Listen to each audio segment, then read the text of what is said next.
It's unsettling to think that we can't believe everything we see with our own two eyes, but things are not always as they seem. From advertisers doing anything to sell a product to the strange secrets behind some of your favorite items and trends, we'll show you some everyday things that may shock you. Trust us when we tell you that the best way to keep up to date with the latest from TheRichest is by hitting the subscribe button and turning on your notifications.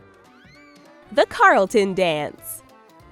When it comes to famous dances, there's the Macarena, the Cotton Eye Joe, the Electric Slide, and of course, the Carlton Dance, made famous by Alfonso Ribeiro's character Carlton on The Fresh Prince of Bel-Air. Seeing a picture or video of Ribeiro doing the Carlton Dance brings back waves of nostalgia for most of us, and even people who haven't seen the show still get the pop culture reference. Well, it might surprise you to know that the Carlton Dance isn't specific to Carlton from The Fresh Prince of Bel-Air at all. In fact, Ribeiro has confessed that he based the dance on the moves of another celebrity, Courtney Cox. He saw a video of Courtney Cox dancing to the Bruce Springsteen song Dancing in the Dark and thought those moves would be perfect for Carlton. He also added some inspiration from comedian Eddie Murphy's Raw video where he does the white man dance. Not only does it make us wonder about the sanctity of the beloved Carlton Dance, but we are also concerned with the quality of Courtney Cox's dance moves in general. Where did Elaine from Seinfeld get her terrible dance moves from? What else don't we know?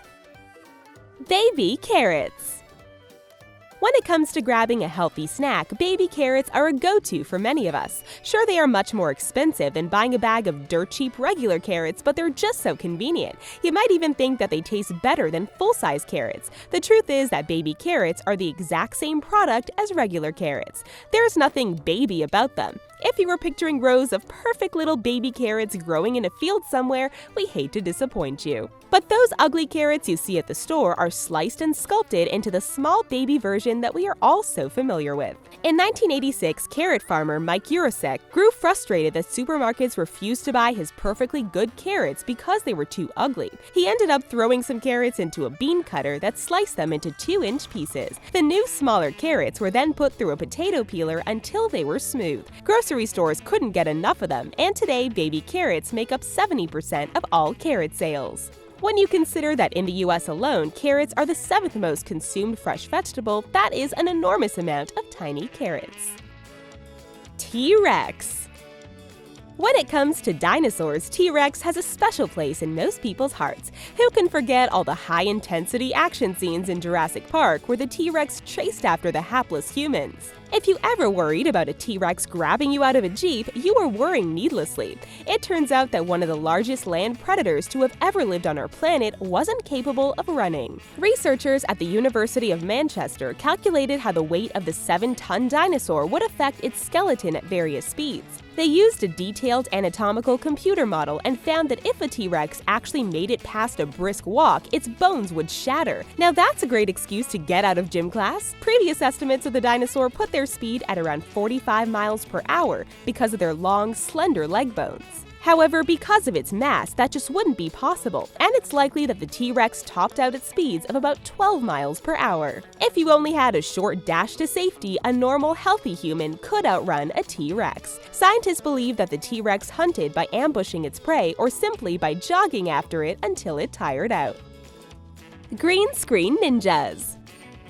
Working on the set of a movie, TV show, or even a commercial certainly sounds exciting, but there are some people that have a rather unusual task and an equally unusual work uniform to go along with it. No, these aren't green ninjas. Well, we suppose that depends on your definition of the word ninja, but these are known as green screen fluffers. It's not a very impressive title, and while what they are doing looks great on the big screen, it is bizarre behind the scenes. Have you ever wondered how models in hair care commercials get their hair to flow just right? No, it's not a giant fan. It's a green screen fluffer standing behind them and flipping their hair in just the right visually appealing way. If you ever saw a superhero flying through the skies with his or her cape flapping in the breeze, it's likely that green screen fluffers were quite literally behind it. Because of the green screen and their costumes, they're a snap to edit out in post-production, and most people have no idea that they were there at all.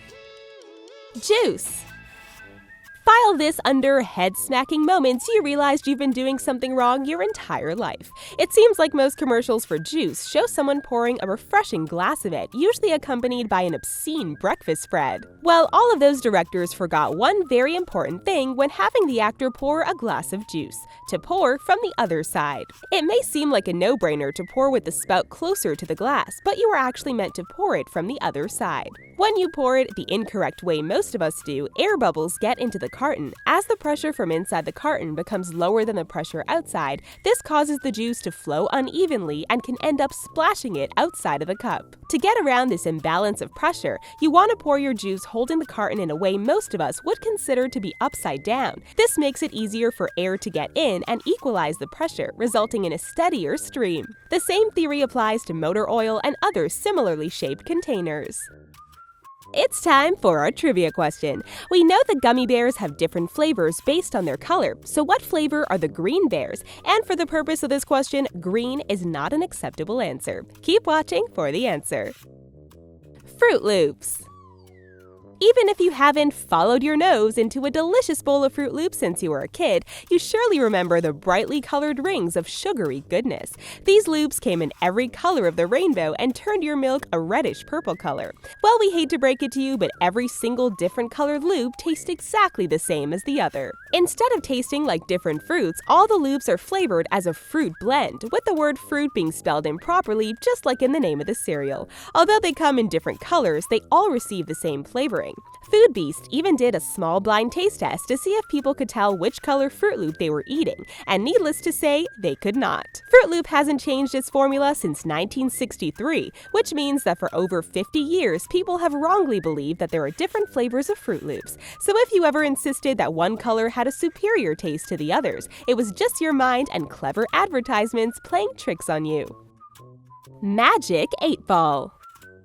Many of us have played with a magic 8-ball at one time or another. This mystical plastic orb available at a toy store near you promised to answer any question we had, unless of course it didn't feel like it and suggested that you try again later. Although we all know it's just a toy, it came out at a time when fortune-telling and parlor tricks were very popular. When you pick up a magic 8-ball, it feels heavy and you see that it's filled with liquid that has an icosahedral dye floating in it. While that is true, there is a lot less liquid than you might think. Far from filling up the ball, there is a cylinder inside filled with alcohol and blue dye, and it's really a small part of the ball. Whether you assume that it was the work of magnets or magic, the real reason that the dye always seemed to align perfectly with the transparent viewing window is because it had nowhere else to go, since it's confined to a tube inside the magic 8-ball.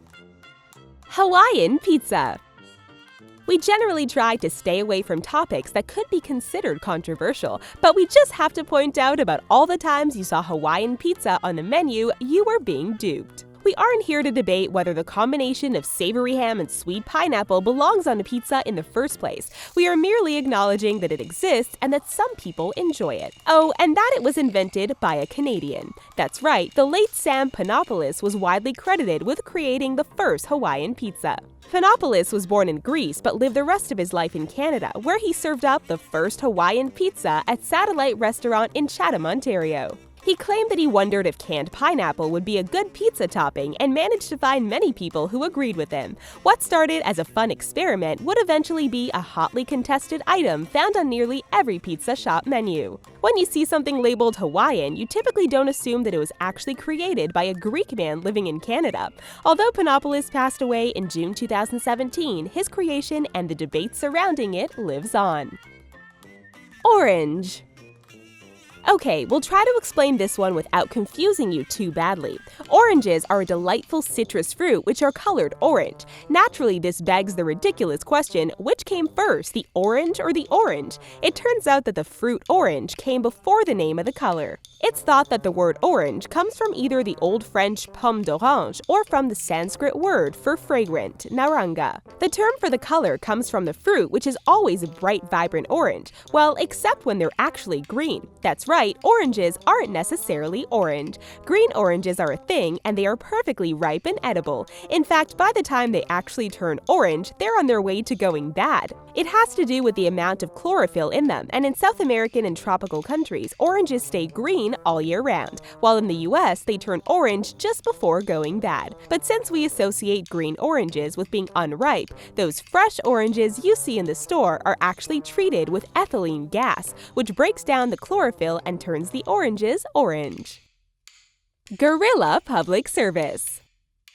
When we are driving down the street, we put a lot of trust into street signs and assume that they have all been erected and designed by qualified government officials. However, that isn't always the case, like when an artist named Richard Ancrum plotted to fix signs on his local highway. Thankfully, his intentions were benevolent rather than malicious when he tampered with the signs on the 4th Street Bridge over the 110 freeway in Los Angeles, California. The signs he changed were not adequately marked and were missing an exit. Ancrum designed a new sign in what he called an act of guerrilla public service. This wasn't just an easy-to-spot novice act of vandalism either. He took care to match swatches to get the paint colors exactly right and measured the dimensions of the sign carefully. Disguising himself as a city worker, he installed his addition to the sign. Drivers assumed it was an official sign for months until one of Ancrum's friends leaked the story to the media. Amazingly, the government not only left the sign up, but when they replaced the entire sign, they included Ancrum's addition.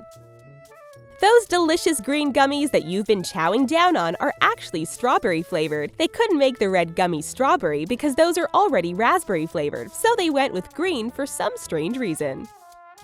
We hope this video didn't break your brain too much, but if it made you look at an everyday object just a little differently, be sure to give this video a like. Thanks for watching, and we'll see you next time.